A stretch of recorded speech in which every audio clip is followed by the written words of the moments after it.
A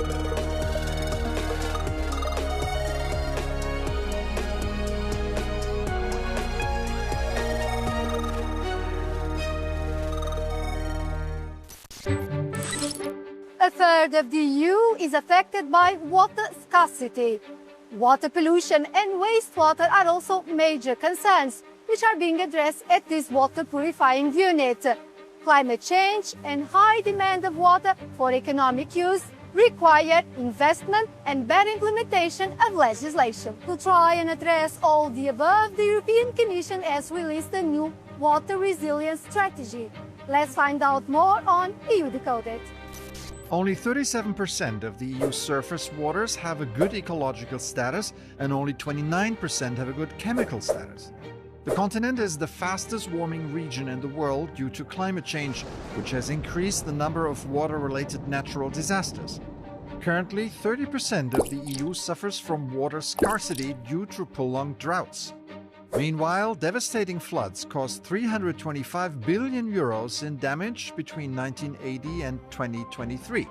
The European Water Resilience Strategy aims to reduce water pollution, prevent waste, and make water accessible to all.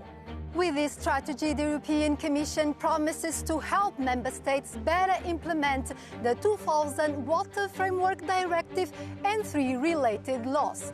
Let's hear what Europeans think about the public management of this precious common good. Η ενημέρωση μπορεί να δουλέψει πάρα πολύ όσον αφορά την κατανάλωση. Κάθε χρονιά σωνόμαστε, μπορούμε να πούμε, από 1-2 βροχές το καλοκαίρι. Άμα δεν υπάρχουν αυτές, θα αντιμετωπίσουμε σίγουρα πρόβλημα και υπάρχει μεγάλη πιθανότητα να καεί ένα μεγάλο ποσοστό της καλλιέργειάς μας. Eu espero que os meus netos ainda tenham suficiente água potável e água doce para conseguir viver. Portanto, acho que tem a ver com o nível da poluição e mais, se calhar, gerir a poluição que existe na água e falar também com as pessoas que tratam da água, com essas empresas. Euronews reporter Amandine S. will help us decode this issue. One of the main topics that the European Commission wants to address is water pollution, particularly with chemicals called PFAS or forever pollutants. What is at stake? So PFAS are substances dubbed forever pollutants because they don't easily break down, so they tend to accumulate over time in the environment. And the problem is that research has shown that exposure to certain types of PFAS causes serious health problems. So the Commission is planning to launch a public-private partnership to support innovation to clean up pollution from PFAS and other chemicals. The polluter pays principle will be applied, so it means that public funding would be used only for the sites where it has not been possible to identify who is responsible for the pollution. Industry and agriculture are two sectors that use a lot of fresh water and also contribute to water pollution with chemicals. So will the strategy address those problems? So when it comes to water quantity, the Commission is calling member states to improve water efficiency by at least 10% by 2030. So for instance, in the agriculture sector, water efficiency could be improved through precision farming, drip irrigation, water reuse, or by using more climate-resistant crops according to the strategy. And when it comes to the industry, the Commission is, for instance, looking at the water consumption of data centers, and it's also planning to launch another public-private partnership to develop innovative methods for dry cooling. NGOs and Europe's Green Party say that this strategy is far from giving concrete answers to the problems. What are they suggesting to be done? So it's important to keep in mind that the Greens and some NGOs have criticized this strategy for lacking clear legal requirements, since it is non-binding, and for not providing dedicated funding. So that's one point. Second, they are stressing that it fails to tackle pollution at source. So they are calling for strict management of fertilizers and chemicals. According to the European Commission, around 55 billion euros is spent on water investments across Europe, but there's an annual gap of 23 billion euros to solve the problems.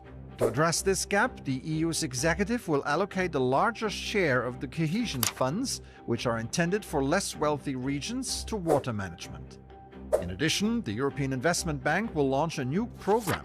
15 billion euros will be available over the period between 2025 and 2027, and it aims to attract a further 25 billion euros from commercial investors. Our guest is Hildegard Bentele from Centre-Right EPP Group, who shares the MEP Water Group at the European Parliament. Welcome to Euronews. One of the few concrete aspects of the European water resilience strategy is increasing investment through the cohesion funds and the European Investment Bank. Will that money be enough? Well, we'll see, because the negotiations for the budget have just started. So it's important to have the priorities here. And everybody knows about the emergency and about the needs of investment into the sector. We have the figures, so we can react with the budget and better use, as you said, the cohesion policy, because we have seen that funds have not been used even for investment, so we have to think about it. The European Commission proposes voluntary targets to improve water efficiency by 10% by 2030, but there is not a roadmap or an implementation mechanism foreseen, so isn't this just good intentions? It is a good intention, and it's also, I would say, a little bit modest, because 10% is not a lot, but at least it's on the agenda. And I think we can do more also, for example, through public procurement. If we prescribe that water efficient technologies have to be used, we have to take it serious, because it's the cheapest way to save money is to become more efficient. But first of all, we have to become more transparent, because people don't know how much water they waste, how much water they use in their households. Shouldn't also more concrete measures be foreseen, and even sanctions for less proactive member states in terms of preventing and recovering from water-related disasters, whether droughts or floods? We have, for example, the Water Framework Directive, and this is legislation. If you do not comply with legislation, we could sanction there, because if member states don't meet the targets of legislation, they should be sanctions. And we have a backlog.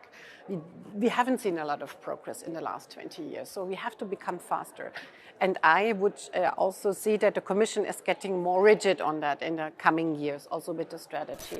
The European Commission is focusing on improving infrastructure and technological innovation, but environmentalists say that we need to protect nature more.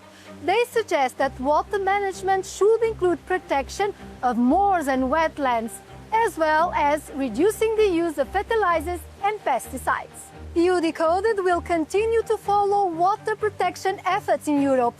Stay tuned.